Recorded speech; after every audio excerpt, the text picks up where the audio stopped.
Hello everyone, welcome back to Ansarkari. So we are taking the next topic for CSAT, which is clocks and calendar.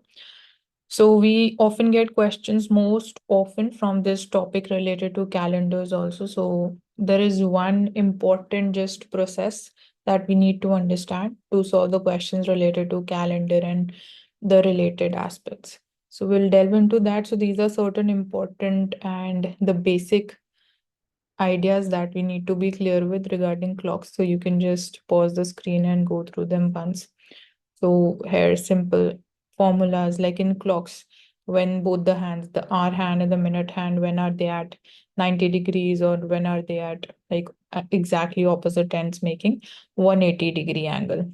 So these are just simple things. You can just go through them once and we'll directly come to the questions. So here one question is again directly based on this formula. So two hands of the clock will be together between this and this hour of the clock. So suppose it is H is 9, so it should be 9 plus 1. The question should it should state that it is between 9 and 10 p.m. or 9 and 10 a.m.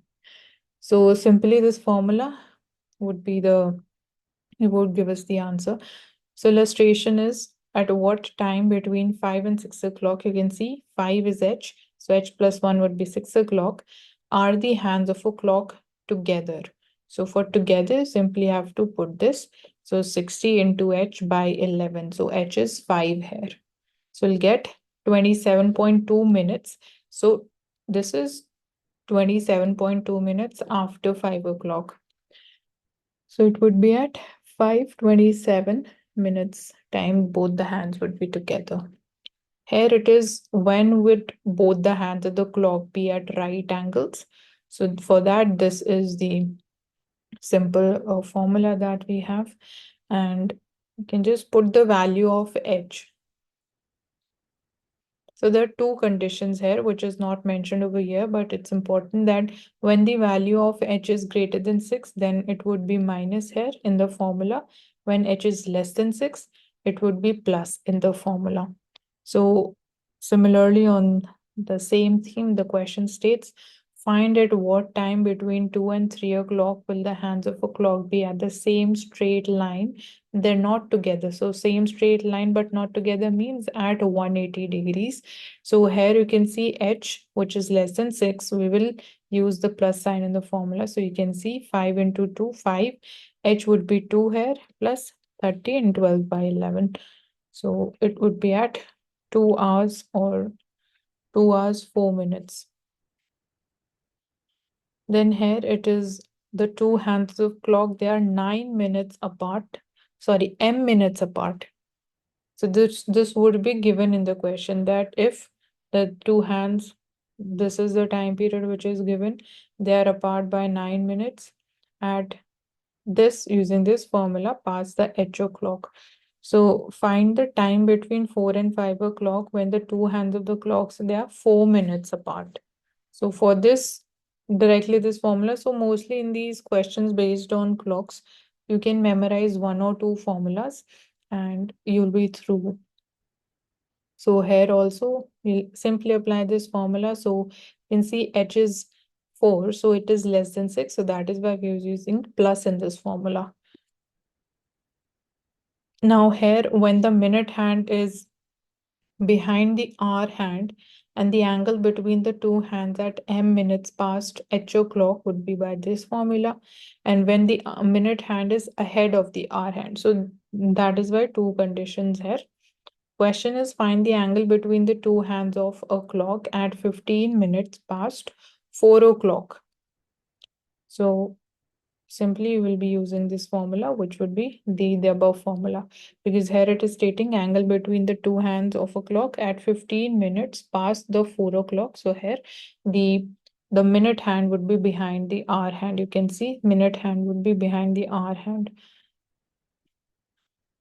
Then minute hand of a clock overtakes the hour hand at intervals of m minutes of the correct time. So although such questions which are even given illustration, that is simply to for our own understanding, we don't get exactly such types of questions in the exam, but for the clarity and for the purpose of the formula which would be applied under which situation, although it is like covering the all the possible situations. So that's a good thing. Now, related to calendars, you can just go through this. So when it comes to questions based on calendars, we always have to look into finding the number of odd days on the basis of whatever is the question given. So what do we mean by odd days? So odd days is simply firstly we calculate what are the gap between two dates that would be given in the question. So number of days, then you convert them into number of weeks, and what would be the extra number of days would be termed as the odd days. So here certain again facts based on the questions related to calendar. So 1 year ordinary year has 365 days. So when you convert days into weeks, it would be 52 weeks and 1 day. So 1 day is extra. So that is simply stated as odd day. So it means one ordinary year has one odd day. So you can remember this. And leap year has again 366 days. So if there are 1 day extra, so it would be having two odd days. It is 52 weeks and 2 days still would be left. So maximum number of odd days can be 6, because if there be 7 days, then it will make another week. So then that wouldn't be counted as an odd day. So maximum number of odd days possibility is 6 and minimum is 0. So these are again certain facts. You can just go through them. Now here we have the formula and the question on it. So working rule to find the day of the week on a particular date when reference day is given to us. So this step is given. So directly coming to the question, like January 11, 1997, it was a Sunday. What day of the week was on January 7, 2000? So year is again ahead of 1997. This is one thing that we have to focus, and we have to always check the year that for which we are calculating is not a leap year. So to check whether a year is a leap year or not, you just simply divide this value with 4. If it is divisible, it would be a leap year. If it is not, so it would be a simple ordinary year having 365 days. So since again 3 odd days here, uh, uh 2000, it would be a leap year because 2000 is divisible by 4. So here, starting from the date that is given to us, 11 January 1997. So up till 2000 we'll write. So 7 January is given. So before this we'll have to stop because we'll get complete 3 years up till 11 January 1999. And then the number of days would be left, that would be left after this 1999 between 11 Jan to 7 Jan 2000 would be 361 days. Or when you write them into number of weeks, so it would be 51 weeks and 4 days. So 4 is the number of odd days. So now we get the number of odd days. So if it was Sunday on this date, now we go 4 days ahead. So Sunday, then next 4 days would be Monday, Tuesday, Wednesday, and Thursday. So that's how you get. So here, three three odd days total and 4 days. So it would be making 1 week, 7 days ho jayega. So ultimately, when you calculate, so there would be 0 odd days. So 0 means it would be the same day. So it would be Sunday. Then here again, one simple information is that if suppose working rule to find the day of the week on a particular date with no reference date, if the question is it has not given us any reference date, so then you count the number of odd days. This is one constant thing in the questions which are based on the calendars and the dates. Always go for first calculating the number of odd days, and then if the number of odd days is suppose 0, because we are not having any reference date, so the day would be Sunday. If it is odd days 1, it would be Monday. And likewise, maximum odd days can be only 6, because if there were 7, so it will complete 1 week. So 6 odd days will be stating it is Saturday. So illustration is what day of the week was on 5 June 1999. So here, calculating again number of odd days. So June 5, 1999. So we have the months written over here. So number of days we know in a month, how many total number of days are there.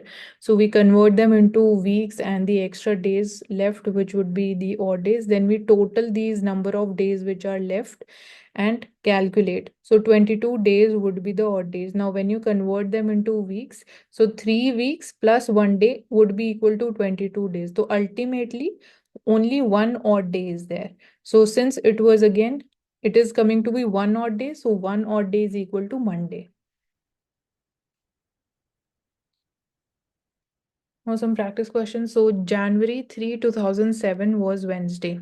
It is given. Now what day of the week fell on January 3, 2008? So 2007 to 2008 there, because we saw this thing also, that in one ordinary year there are one odd day. So it would be one odd day would be Thursday, because it is Wednesday. So Wednesday plus one would be Thursday.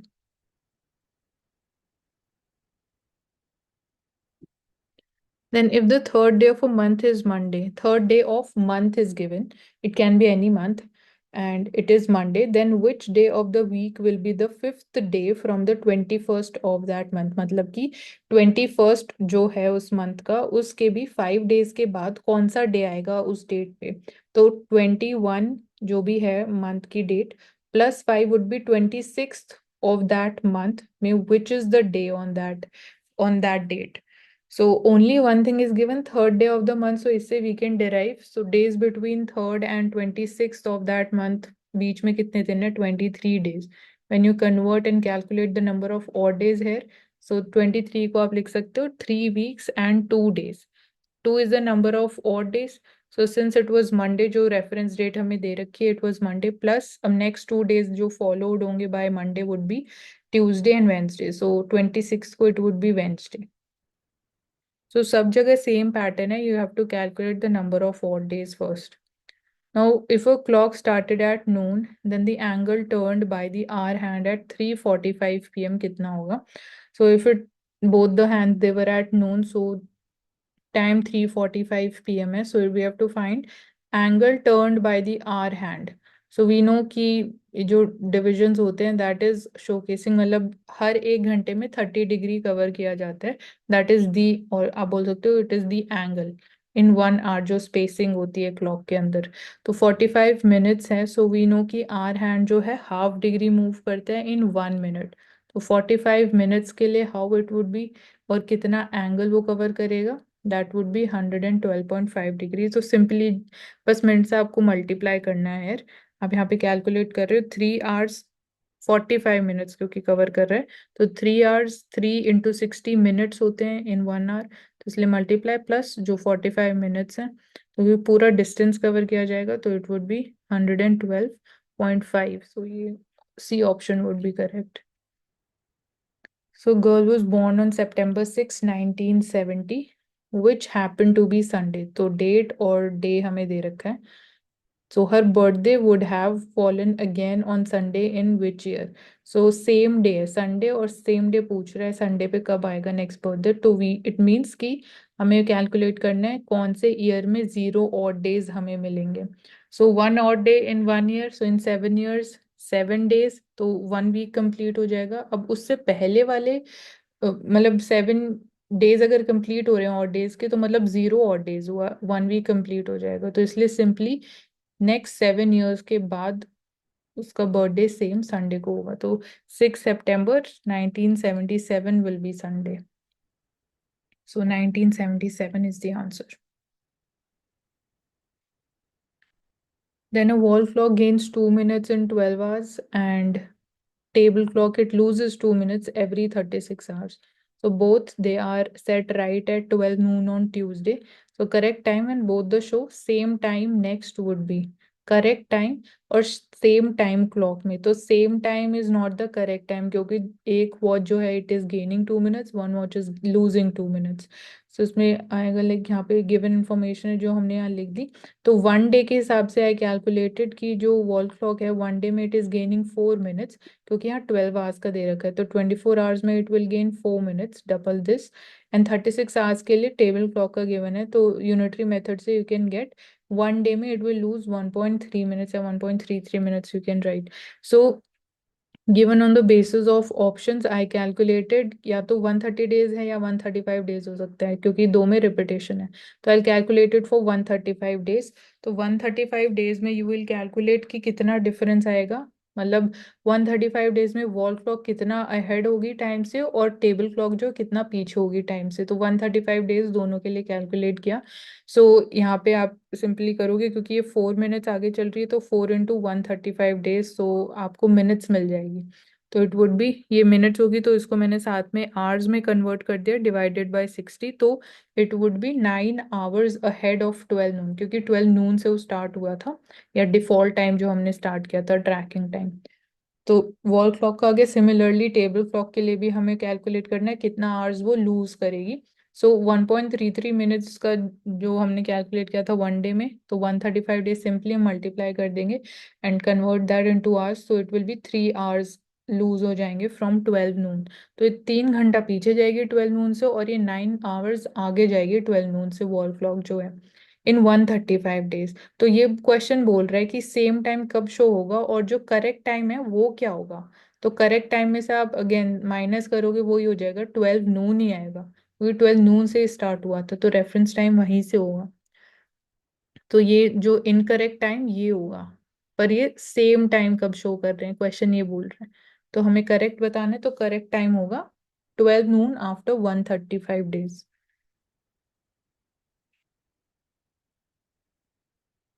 And Suresh was born on October 4, 1999, and Shashikant was born 6 days before Suresh. तो 6 days before है, तो ये 4 अक्टूबर है, तो -6 करोगे तो it would B 28 सितंबर को Shashikant was born. So independence day of that year fell on Sunday, तो इंडिपेंडेंस डे 15 अगस्त 1999 ईयर यहाँ है, तो that year it was Sunday. Which day was Shashikant born on, so 28 सितंबर को क्या डे था 1999 में, we have to calculate that. So it means कि नेक्स्ट मंथ, मतलब अभी 15 अगस्त है, तो नेक्स्ट मंथ में 28 को 99 में क्या डे होगा। सो सिंपली आप पहले डिफरेंस कैलकुलेट कर लोगे, जो डेट्स हमें दे रखी है, नंबर ऑफ डेज जो हैं कितने होंगे, 30 डेज प्लस 13 डेज, तो और डेज हम कैलकुलेट कर रहे हैं। सो 43 हो गए इनका total, and 6 weeks plus 1 day, हम इसको 43 डेज को लिख सकते हैं। So one odd day would be there, तो ये इस डे को था संडे, 15 अगस्त को संडे था, तो वन और डे मतलब next day would be Monday, जो ये डेट का हम कैलकुलेट कर रहे हैं। Then in the year 1996, the Republic Day was celebrated on Friday, तो Republic Day 26 January 1996 Friday है, and on which day was Independence Day celebrated in 2000, तो 15 अगस्त 2000 को कौन सा डे है, we have to calculate। तो firstly always checking कि leap year है या नहीं है, तो 2000 is a leap year because it is divisible by 4। So again we will calculate कि total number of odd days कितने हैं इन दोनों डेट के बीच में।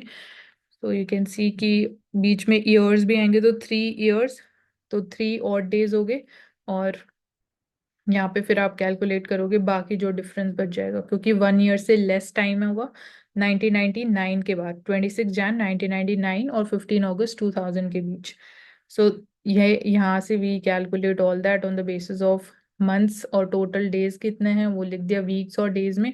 तो we just add the number of extra days जितने बच गए, तो टोटल और डेज यहाँ सिंपली हम इसी चीज का सम करके निकाल रहे हैं। तो 22 डेज होगा, तो 22 डेज, 3 वीक्स प्लस 1 डे, तो 1 ऑड डे, तो it would be Saturday, because it was Friday here, तो 1 ऑड डे है, तो next day would be Saturday.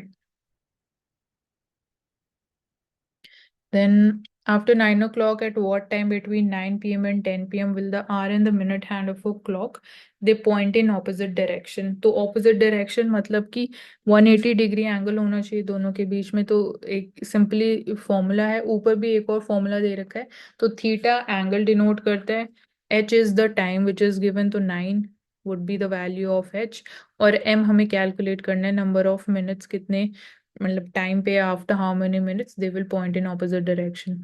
तो will simply put the values and जो हमें टाइम मिलेगा that would be these many minutes post 9 p.m. तो C is the right answer. Then PYQs, so CSAT के questions जो हैं, so if a month in a year it starts with Monday, तो month in a year it is starting with Monday, मतलब first day of the month is Monday, then the date of the fourth day after the second Saturday in that month क्या होगा, second Saturday के बाद fourth day जो है उस पे क्या डे होगा, तो आप ये सिंपली कैलेंडर के फॉर्म में लिख लो। तो फर्स्ट डे हमने देख लिया, फर्स्ट डेट जो थी वो मंडे है, तो एवरी 7 डेज आप देख लो कि हर संडे आएगा एवरी 7 डेज के बाद, तो सेकेंड सैटरडे के नेक्स्ट 4 डेज कौन सा डे होगा, वेंसडे होगा 17th को, तो 17th को it would be Wednesday. And find the angle between the hour hand and the minute hand of a clock when the time is 5:35 p.m. to calculate the angle.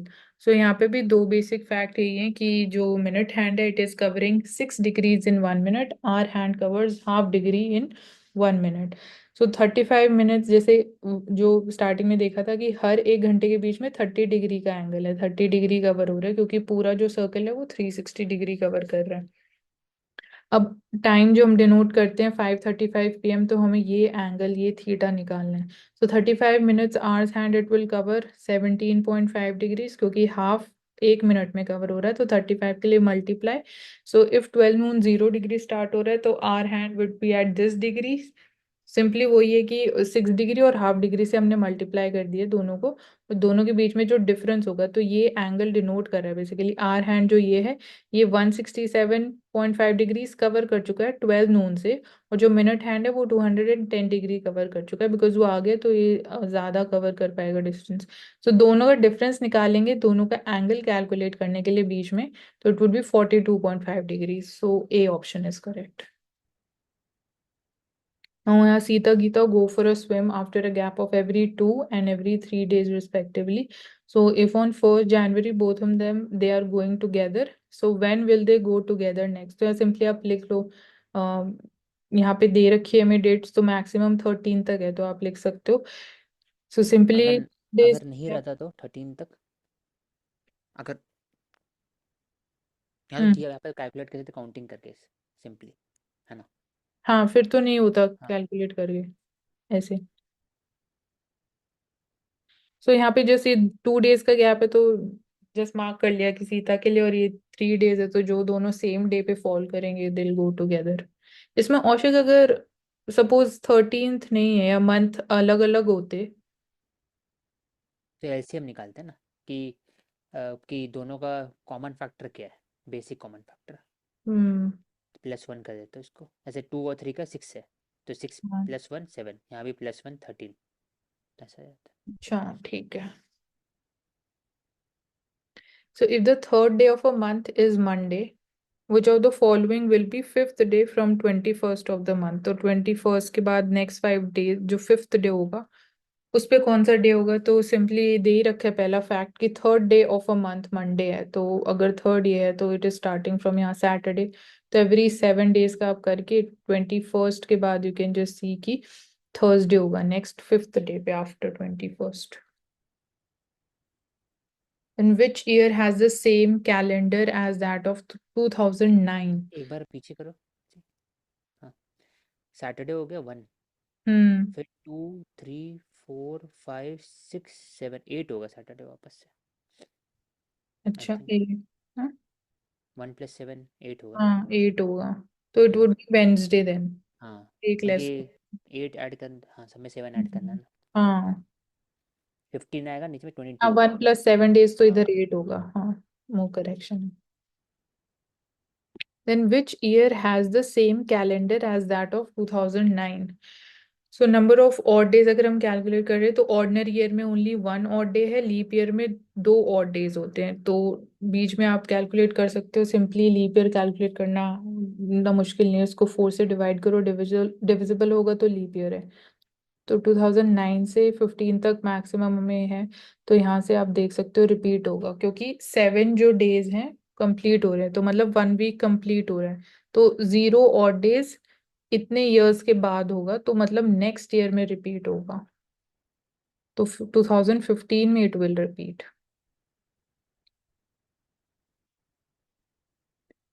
वैसे यहाँ पे एक fact ये भी है कि आई थिंक हर 6 इयर्स में repeat होता है, बट वो आई डोंट नो कि वो यूनिवर्सली एप्लीकेबल है कि नहीं। तो वो चेक करना पड़ेगा, वरना ये सिंपली और डेज आप कैलकुलेट करके 1 वीक कहाँ तक कंप्लीट होगा वो चेक कर सकते हो। सो इफ इन ऐसे क्यों पर्टिकुलर। होता है कि 365 डेज होता है ना सिंपल ईयर में, और हम्म। 366 होता है लीप में। तो हाँ। 365/7 करते हैं तो 1 रिमाइंडर निकलता है, इसलिए 1 ऐड करते रहता है हमेशा। जैसे लीप ईयर आता है, जो 12 हो गया, 2012 हो गया लीप ईयर, तो हाँ। 366 हो जाता है। तो 7 इंटू कुछ X number is equal to 364। तो बचता है रिमाइंडर, बेसिकली इसे 2 ऐड करते हैं। तो हम्म। जैसे होते रहेगा वैसे वैसे ऐड कर, तो 1+1+1+2+1 ऐसे करके हाँ। जितना आएगा ऐसे हो जाता Then if in the particular year 12th January Sunday है, then which one of the following is correct?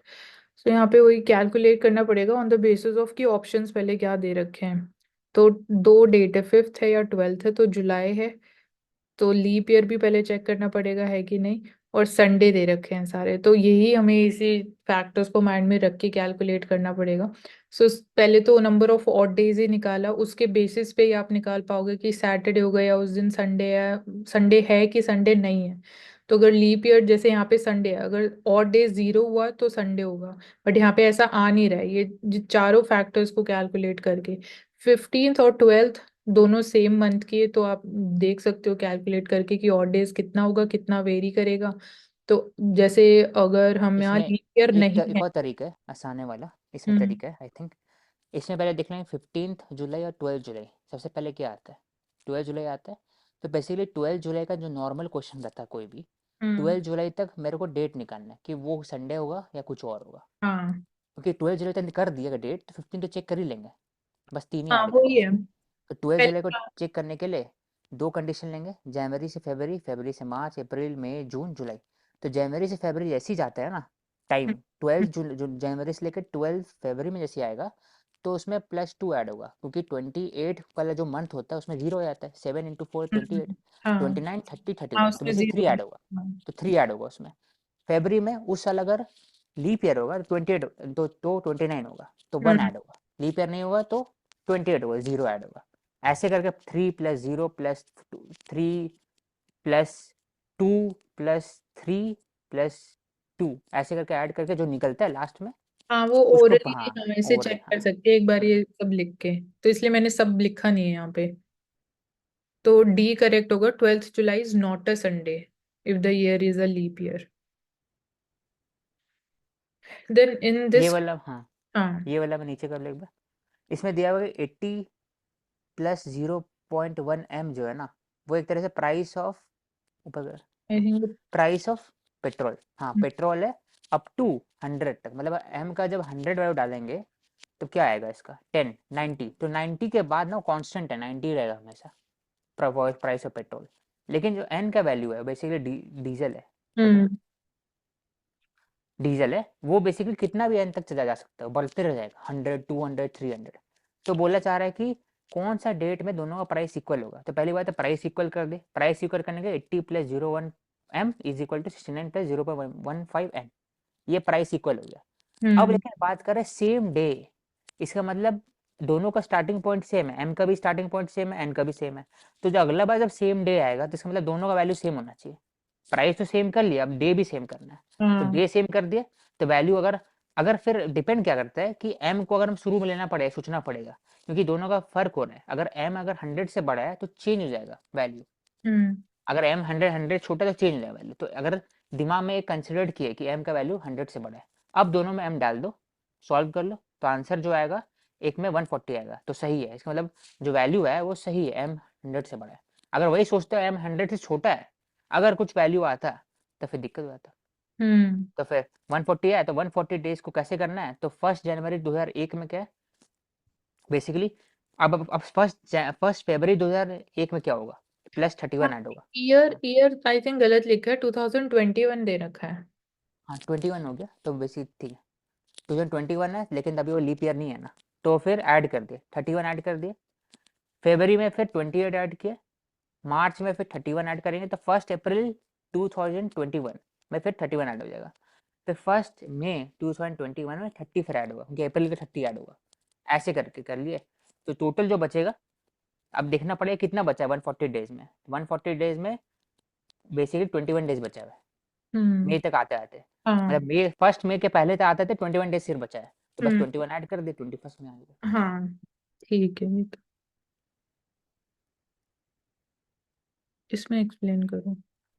लिखा हुआ कि सेकेंड एंड फोर्थ सैटरडे और Sunday are taken only holiday, Sunday हर संडे जो है हॉलीडे है, लेकिन हर सेकेंड और फोर्थ है ना वो सैटरडे सिर्फ हॉलीडे है। तो ऐसा कंडीशन तभी होगा मिनिमम पॉसिबल वर्किंग, मिनिमम कब कर सकते हैं वर्किंग डे, जब मैक्सिमम हॉलीडे होगा। एक मैक्सिमम हॉलीडे में क्या होना चाहिए, सैटरडे ज़्यादा होना चाहिए, संडे जाना होना चाहिए, कोई तो जाना होना चाहिए, सिंपली है।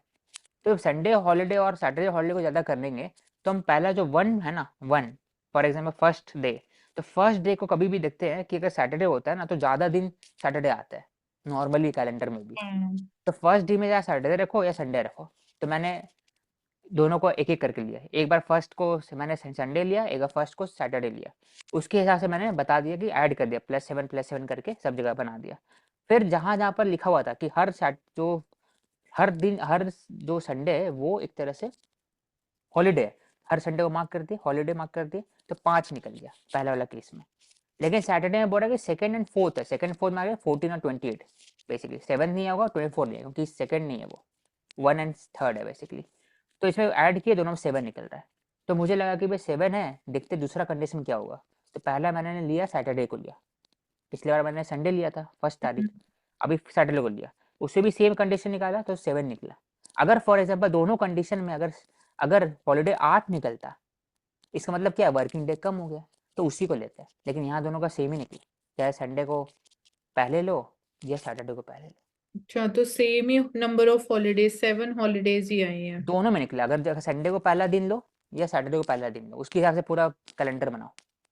अगर दोनों का अलग अलग होता ना, फॉर एग्जाम्पल पहला वाला मैंने संडे को फर्स्ट तारीख कर लिया, फर्स्ट इज संडे, हम्म। क्योंकि फर्स्ट तभी संडे आएगा ना क्योंकि 28 हो रहा है, देखो 1 + 2 28 तक आता है, तो बेसिकली 29 30 31 तभी आएगा, ओवरऑल सैटरडे घूमता है एक तरह से वापस से। तो हम्म। फर्स्ट को मैंने सैटरडे ले लिया, एक बार मैंने फर्स्ट को संडे लिया। अब दोनों केस को मैंने यूज करके लिख देखा, दोनों केस में वैसे जो मैक्सिमम हॉलीडे आएगा इसका मतलब क्या है, मिनिमम वर्किंग डेज है, हम्म। तो मैक्सिमम लेना है, दोनों का मैक्सिमम 7 ही है, दोनों का सेम ही है, जैसे हम्म। 31 है 7 20। ठीक है।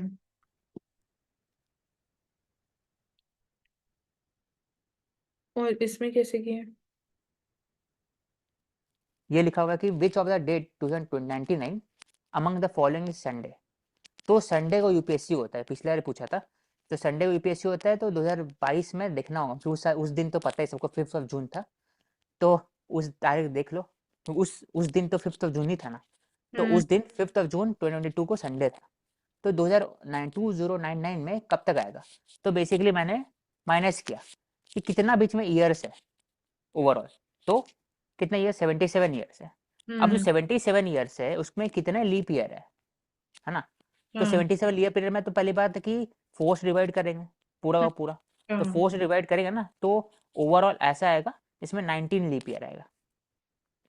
ठीक है। क्यों क्यों 19 लीप ईयर आएगा, क्योंकि 19 इंटू 4 इज बेसिकली 96 टोटली, तो मतलब इसलिए उस आ जाएगा 19 टू 4 76 होता है, तो लीप ईयर अगर 19 आ गया। अब जो लीप ईयर है पूरा का पूरा उसमें से +2 करते हैं ना, हम्म। 366 होता है, तो +2 किए, और नॉर्मल ईयर जो है 77 माइनस 19 58 होगा, तो बेसिक +1 करेंगे, तो नॉर्मल डे का 58 लेंगे और 19 को 2 लेंगे, तो टोटल आएगा 96, तो 96 को फिर डिवाइड कर दो 7 से, तो रिमाइंडर जो बचेगा ऐड कर दो एक, वो निकल जाएगा उससे पूरा। अच्छा, यहाँ पे ये तो समझ आ गया, 96 ही आया है, इसे ऐसे हम्म हम्म कैलकुलेट हम्म करके। उसके हम्म बाद 96 का कैसे किया है आगे? तो 96 किए तो 7 से डिवाइड किया, 96 निकल गया पूरा, तो हम्म। उसको भी तो तोड़ेंगे ना 7 के वीक में, लूप तो उसमें भी है ना, अच्छा, वो अच्छा और डेज ही कैलकुलेट कर रहे हैं फिर इसमें, हाँ ठीक है। ऑड ऑड डेज, हाँ। और मत तरीका मैं 7 हमेशा कर, हाँ 7 से करता हूँ बेसिकली, 7 का लेता हूँ। हाँ मैं भी तो वही 96/7 तो ठीक। 13 हो गया, तो रिमाइंडर 5 निकला।